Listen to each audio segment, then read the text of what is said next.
Dr. Bergrun has worked for Ames Research Laboratory, NACA, National Advisory Committee for Aeronautics, and Lockheed Missiles and Space Company, now known as Lockheed Martin.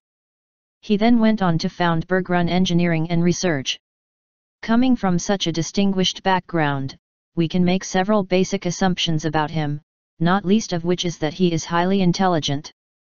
We can also assume that he knows and has worked with other intelligent and powerful people, and that he has had access to extremely sensitive data, which he himself makes clear in the following interview and in his book, The Ring Makers of Saturn. And I had Voyager 1 and Voyager 2 data, and that I inspected and studied for quite a while. And that's when I wrote the first book, and I was so surprised at what I found that it took me like the 4 years to get the book published, because I wasn't sure that what I had was really right. And so I looked in many articles and books to see, oh yeah, this sort of fits what they're talking about there. Okay, you're okay, so publish it. And so the book came out in 1985. Okay, and that's The Ring Makers. That's The Ring But Makers. the other one, this one. That's 1971. I had left Lockheed. Uh-huh. Okay. Well, did we build it? Pardon? Did we build it? Who built it? The craft? I don't know who built it, but what I found out is these things inhabit Saturn. That's where I first discovered them, and they're proliferating. They're now at Uranus and Jupiter. Wherever you see some rings now, why, that's one of these. You see the craft? Yeah, I call it a ring maker. Yeah. Okay, you call it a ring maker. Yeah, and I say it's electromagnetic because I could identify streamline patterns with respect to it that I knew were what we call potential lines, and that says it was electrical. When I worked at Lockheed, I had documents that were indeed top secret. Really? Wow. Oh yeah. And then I went through the first generation of the Polaris underwater launch vehicle, and then I got tapped to go behind closed doors. Oh, you did? Yeah, and I was there for till I got claustrophobia. 3 doors to get to your... Yeah, I had to sign my life away for 30 years. Wow. Is it still in effect right now? No. No? So could you tell me anything? No. You can't? Mm-mm. Why? What would happen? I'd prefer not to find out. Might have seen some craft in those hangars. Is that right? It was my first clue that there was something in space that was different. Okay. I was handed one day a set of data. The guy that gave it to me said, nobody else around here has ever been able to get anything out of these data, and if anybody can, you can. And so I went through it, and I found this one spot of data that really looked interesting. And I slugged through plotting it up. It was quite a difficult task to draw the picture of that. Mm-hmm. And when I got it, you could tell it was something strange. I didn't, at that time, I have seen one on the ground in Antarctica. You have? Not personally, but an image of one, which I wished I had cut out. Right. So no, these things can come in real low. Yeah. They're all sizes. Mm-hmm. It's the same deal as airplanes. You know, they're Cubs and all that kind of. You know. Right, and so when you're talking about the craft in the rings of Saturn, you're talking about something huge, right? Yes. Much bigger than we could even conceive of, I understand. What is it? I don't know, was it 70,000 square feet? I could, in looking down on the rings, I could see parallel lines crossing the ring, all the rings at once. Mm-hmm. That's about as long as you can get them. That's incredible. But I could tell that those lines demarked the outside of an object. Mm-hmm. So are you sort of saying, when you say you got claustrophobia, I don't know what that means. Do you mean that you became sort of tired of working in this above top secret area? Yeah, no, not tired, and it was very exciting. I got to see everything that went on all over the world. Wow. Nothing much has changed. Yeah?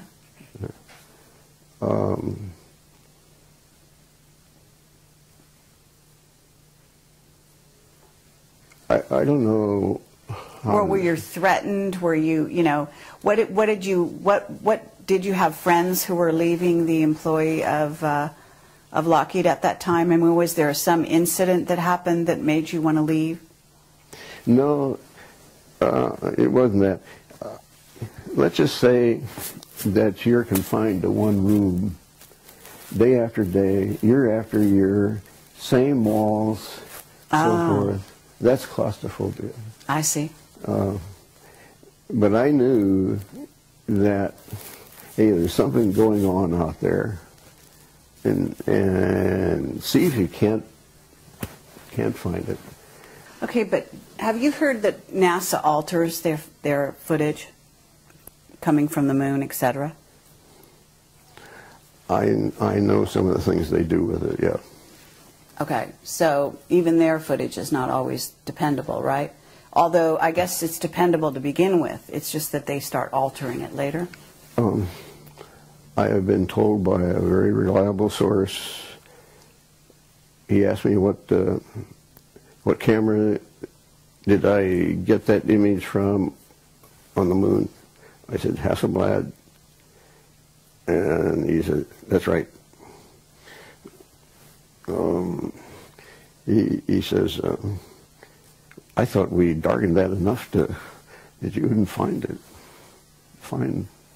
Oh, yes. So you were finding things that they thought they covered up. Yeah.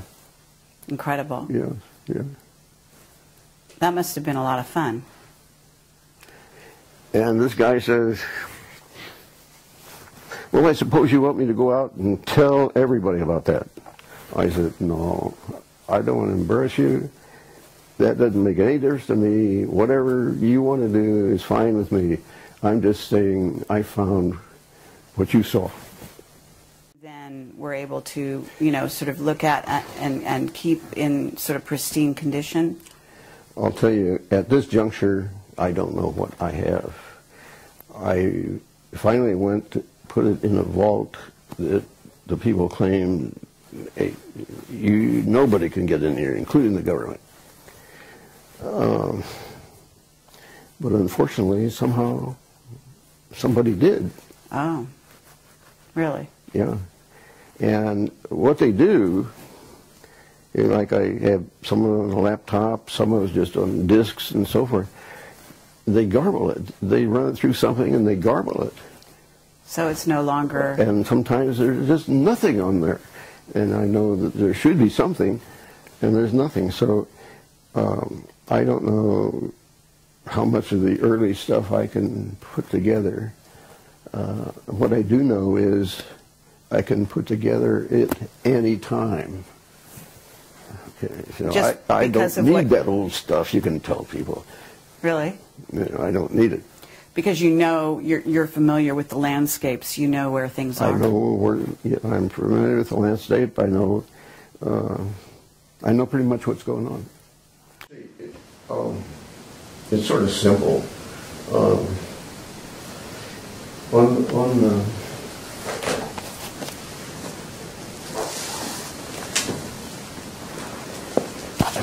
There's a lot of energy. Right.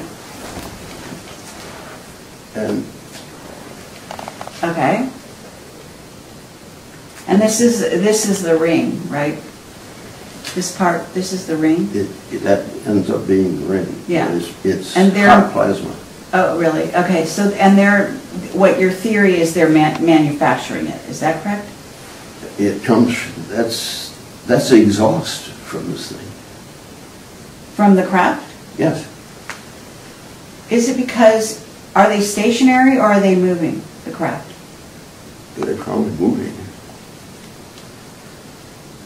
So do you think, when you say things are getting critical, are you saying... Okay, just take that picture and say that's the exhaust. It's like you have an airplane with an exhaust.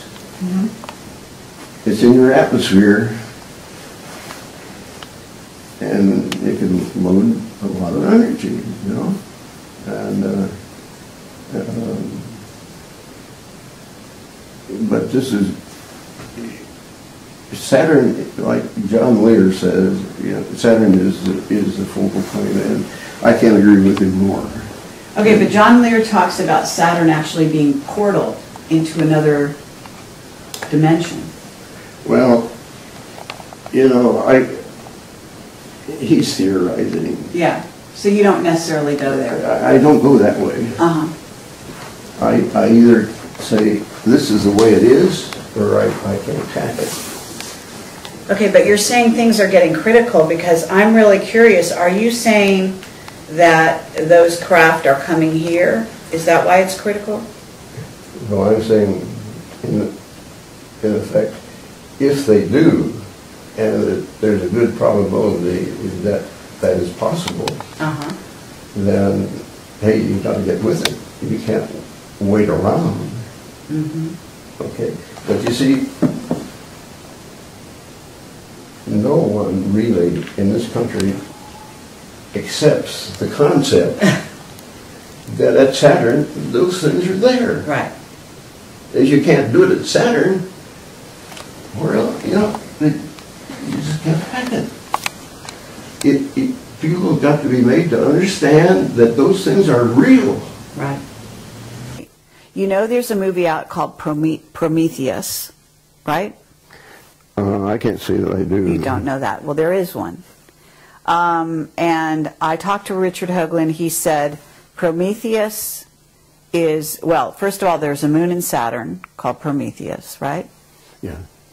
And I'm told that there's some kind of interaction between that moon and the rings. Well, sure. There's no question about it. Okay. Yeah, I would agree with him. And there's some, and you say there's something going on now. It's becoming critical, is how you're terming it. Yeah, it's much more prevalent than what we saw in 1985 or a little earlier. Meaning there's more activity on Saturn, do you think, or just more activity around this question about the rings and the craft in the rings? No, there's actual activity. There is.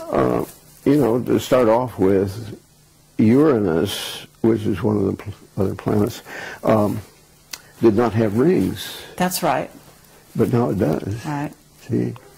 And so that kind of thing is going on. And we really ought to get to the root of it. Okay, do you have a theory on why Uranus suddenly has rings?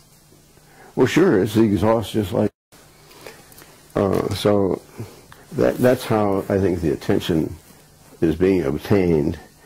And so I would expect something to happen a little bit. You would? Yes. When you say something to happen, what are you suggesting?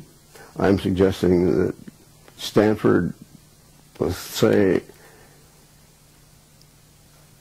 well, let's look into what Norm's doing.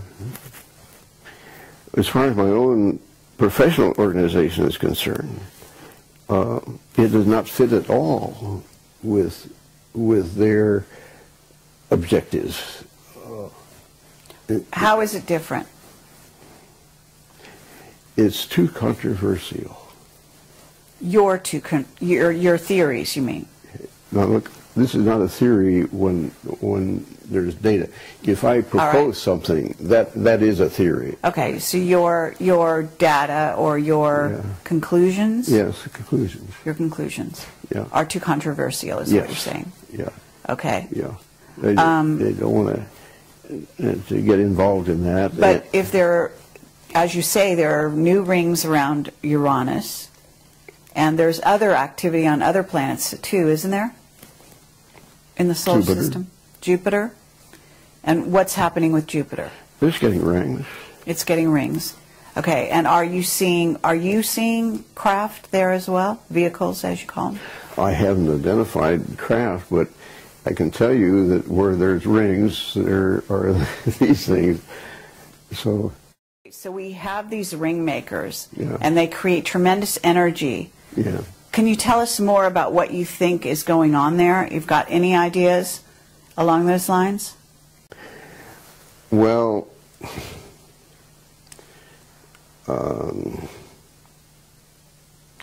let's just take one that there was this, what do they call them, far lookers, or these psychologists? Oh, remote viewers. Remote viewers, yes. Right, that's what I'm... I just did an interview with somebody there. Which one? I had heard that there was one that saw something out there in the rings, and they were mining the rings. That's true, yes. Okay. I think I read her book, and she couldn't see anything from the side, but when she looked from the top down, why, that's when she saw things. I see. I happen to been able to uncover what she saw. Really? Yeah. And what did you... I would say, I don't think they're mining the rings. I think they're nursing from the rings. Oh, in other words, you think they're using the energy to power their craft. Yeah, that's where new ones are getting their energy.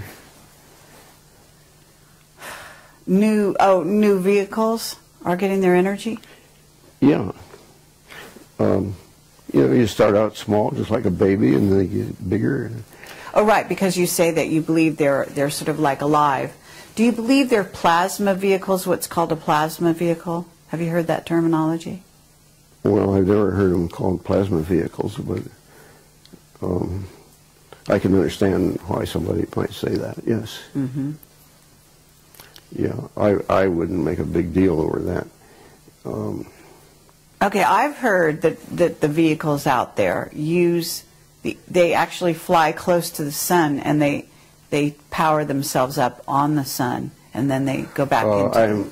I wouldn't be surprised, yeah. I've noticed some go in there, and it means that they're capable of withstanding those high temperatures. Yes. And so... True. Yeah, they could get pumped up really nicely. So, well, let me ask you, I mean, you know that NASA has been sort of a front organization. I call them a front organization for the secret space program. I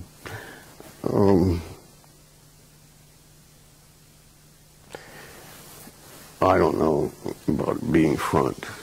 Well, when I say front, I mean, if you have an organization that deals with the public, interfaces with the public, and also misleads the public on certain things, by doctoring photos, by covering up certain things, by only releasing certain things, that's a front organization, isn't it? Okay, all right.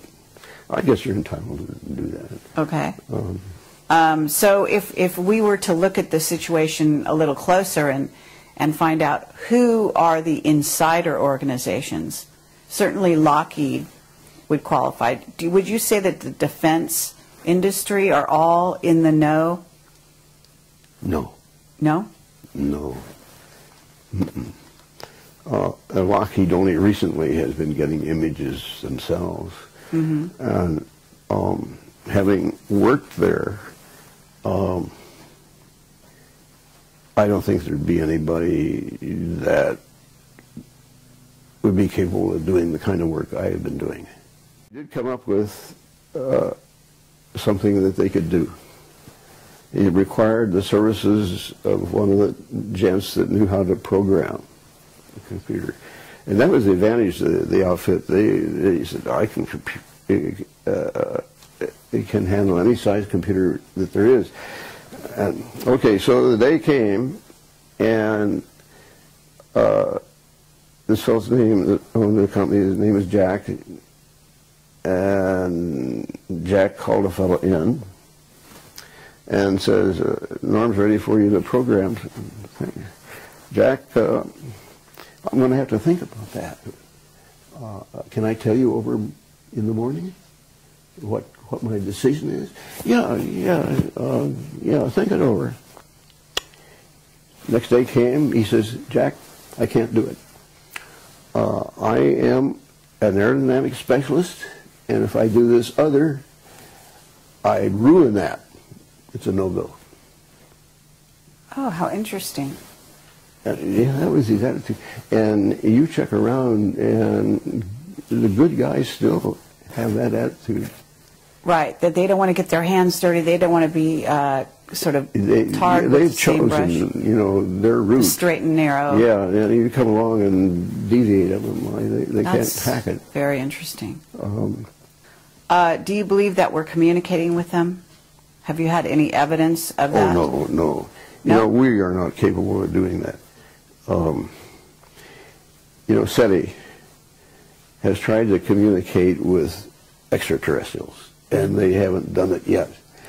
They have chosen the type of person, the type of entity that they want to communicate with is somebody that knows how to build radios. Right. That constrains them in their thinking immensely. Right. Okay. There is one flight out to Saturn where the instrument flew by the ring. And the idea was to sense the plasma in there. It had a wide frequency range, and it turned out to be plasma. And so it ticked, and they knew the speed, and they knew the time it took to pass the ring, and so they knew how thick it was. And now that was a plasma indicator. Okay. So it has been measured that indeed there is plasma rings. But you read also where, oh, this is a bunch of broken up moons that got there, and there's confusion in their storytelling. But the rings that are suddenly appearing around Uranus, these are not broken up moons, right? You know, all I can say is, you know, the rings are there, and my interpretation is, by inference, I see the rings, so somewhere there's an EMV, and they're never where you think they're going to be. Of Saturn, and they've seen that there's a hexagonal shape. Yes. You've heard of that? Yes. That seems to support your theory or your conclusions. That's what he said. Do you agree with that? Yeah. Any geometric form can be made. Okay. But you don't see anything. I mean, isn't there a significance to the hexagon in the Saturn symbology? Well, I would never expect a hexagon there, but I have never expected to see some of the other things I've seen either, so I did want to visit Saturn in the write-up I did, because there are some things that need to be fleshed out for people.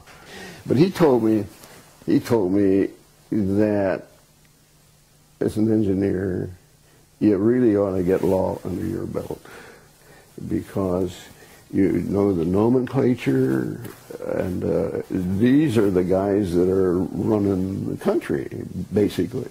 Mm-hmm. And they really don't know about some things that they should, but they just do it. And so over a period of 10 years, I got a law degree. Oh, you did? Wow, that's incredible. And on top of everything else you were doing, you got a law degree.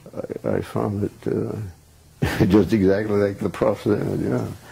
And that's what made it so easy to go in. Otherwise, I wouldn't have done it. He is just one of many insiders exposing the reality of unidentified flying objects, UFOs, and extraterrestrial beings.